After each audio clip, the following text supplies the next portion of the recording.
Соңғы уақытта жаңа туған сәбилерге дисплазия мен қисық мойындар көбейген. Мұның салдарынан мамандар бірнеше себеппен түсіндіреді. Мысалы, мына 2 айлық сәбидің диагнозы екіншіге жатады. Яғни, мойны қисық боп бір жаққа ғана қарап қалған. Сәбиінің жайын алаңдаған ана бірден педиатрға апарып тексертеді. Содан негізгі емге арнайы массаж алуды тағайындайды. Аяқтан бастап, аяқтың ұшынан бастап басқа массаж жасалынбайды. Өйткені біздің кішкентай баланың басы 1 жасқа дейін өте нәзік болады, жұмсақ болады. Сол үшін біз басқа тиіспейміз. Мойынға тиісуіміз мүмкін, өйткені мойында көп балаларда қазір қисық мойын болып жатыр, иә? Сол қисық мойынды туралау үшін мойынға көп нагрузка береміз. Ақерке Дадановаға келетін аналардың қатары көп, әсіресе карантин уақытында білікті мамандар сұранысқа ие болды. Міне сол кезде әлеуметтік желі арқылы шымкенттік тұрғындар Ақеркені іздеп тапқан. Өзі білікті дәрігер бола тұра осы саланы таңдап, массаж жасаумен айналысып жүргеніне 10 жылға жуықтаған. Соған қарамастан, ол еліміздегі ең мықты мамандардан қосымша дәріс алып, әр жыл сайын біліктілігін арттырып отырады. Сондықтан болар Ақеркеге келгендер тек алғысын жаудырады. Бізде жаңағы кіндік грыжамыз шығып кеткен болатын, және мойнымыз қисық болатын. Соның барлығын туралап, бір курстың өзінде жақсы нәтиже шығарып берді. Біз дренажный массаж 3 айлығында алдық, жөтелі өз қақырғын жасай алмай. Дренажный массаж алдық, содан ұйқымыз тынышталып, кәдімгі жөтелі басылып, содан жақсы болдық. Біз осы Ақерке әпше арқылы 2 курс массаж алдық, аяғы тырсат деді. Содан массаж алдық, қазір шүкір аяғы жақсы. Отырады, жағалап жүреді, бізде бәрі жақсы. Ал Гүлнұрдың жағдайы бөлек, баласы туғаннан жылап қолдаяққа тұрмаған, сөйтсе шақалақта гипертонус жоғары болған.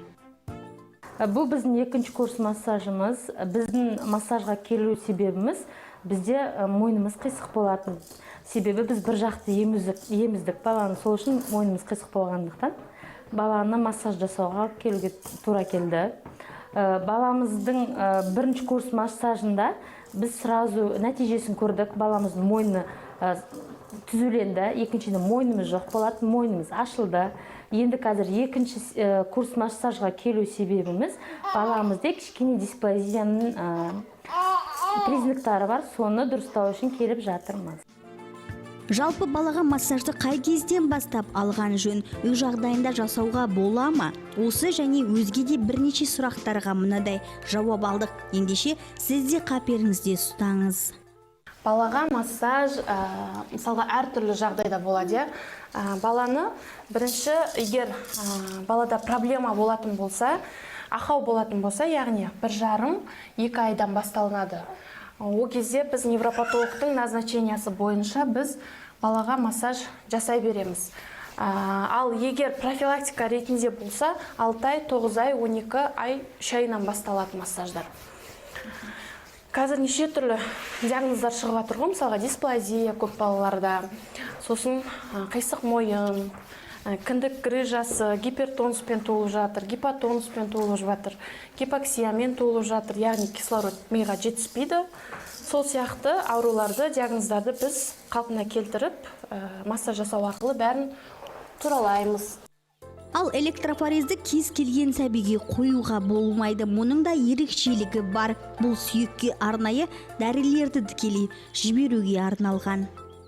Электрофорездің пайдасы бұл бізде көп балалар қазір дисплазиямен туылып жатыр. Көп диагноздарға өте бұл керек физиолечение. Электрофорезді көп жағдайда біз ортопедтің, яғни врачтың назначениясымен ғана қоямыз. Бұл балаға, мысалға дисплазияға врач маған жазып берді, назначенияға қараймын, аскорбинкамен, яғни кальциямен жазып береді. Аяғына қойып берем, 10 минуттай қоям, баланы жіберем. Өйткені бала массаж алып болғаннан кейін электрофорезді обязательно алу керек. Егер балада ұршық болмаған жағдайда бізге дәрілік ионды, яғни сүйекке жеткізіп беретін физиолечение. Массаж асқынған немесе туа бітті дерті бар кей балаларға болмайды. Сол сияқты денесінде аллергиясы барларға да қарсы көрсетілімдері болуы мүмкін. Әсіресе сәбидің дене қызуы көтеріліп тұрған сәтте массаж түгілі май жағып, жеңіл желпі сылап сипауға да тыйым салынады. Сондықтан өз білгендігіңізбен емес, арнайы мамандардың көмегімен ғана ем шара қабылдаңыз.